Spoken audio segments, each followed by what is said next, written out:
नमस्कार, मी कनिष्का आणि आपण पाहत आहात माय पीसीएमसी। पिंपरीत निवडणुकीच्या पार्श्वभूमीवर घडलेल्या एका धक्कादायक आणि गंभीर घटनेमुळे संपूर्ण शहरात तणावाचं वातावरण निर्माण झालं आहे। निवडणूक वादातून मध्यरात्री थेट घरात घुसून राष्ट्रवादी काँग्रेसच्या उमेदवाराच्या कुटुंबावर हल्ला करण्यात आला आहे। ही घटना रविवारी रात्री 12:15 वाजण्याच्या सुमारास पिंपरी गावात घडली। प्रभाग क्रमांक 21 मधून राष्ट्रवादी काँग्रेस पक्षाच्या उमेदवार असलेल्या प्रियांका कुदळे यांच्या घरावर 8 जणांच्या टोळक्याने हल्ला केला। तुम्ही आमच्या विरोधात निवडणुकीला उभं राहण्याचं धाडस केलंच कसं? तुम्हाला जीवे मारून टाकू अशा धमक्या देत कुटुंबियांना शिवीगाळ करत मारहाण केली।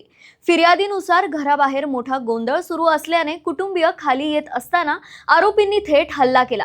प्रियांका कुदळे यांच्या सासूबाईंना धक्का देऊन खाली पाडण्यात आलं। भांडण सोडवण्यासाठी आलेल्या त्यांच्या चुलत दिरालाही लाताबुक्क्यांनी मारहाण करून जखमी करण्यात आलं। इतक्यावरच न थांबता आरोपींनी घरासमोरील पाण्याचे जार रस्त्यावर आणि आजूबाजूच्या घरांवर फेकले। बाहेर जमलेल्या नागरिकांवरही जार फेकत परिसरात दहशत निर्माण करण्यात आली। या गोंधळात घरासमोरील दुचाकीही पडल्या। या घटनेची माहिती मिळताच पिंपरी पोलीस ठाण्यात गुन्हा दाखल करण्यात आला आहे। स्वप्नील वाघेरे, सूरज वाघेरे, सागर वाघेरे, सिद्धार्थ वाघेरे, वरुण जगताप, प्रशांत वाघेरे, सारंग वाघेरे आणि एका अनोळखी व्यक्तीविरोधात गुन्हा नोंदवण्यात आला आहे। घटनेनंतर आरोपी फरार झाले असून पिंपरी पोलीस अधिक तपास करत आहेत। निवडणूक ही लोकशाहीचा उत्सव असताना अशा प्रकारची हिंसा अत्यंत गंभीर आणि धोकादायक आहे।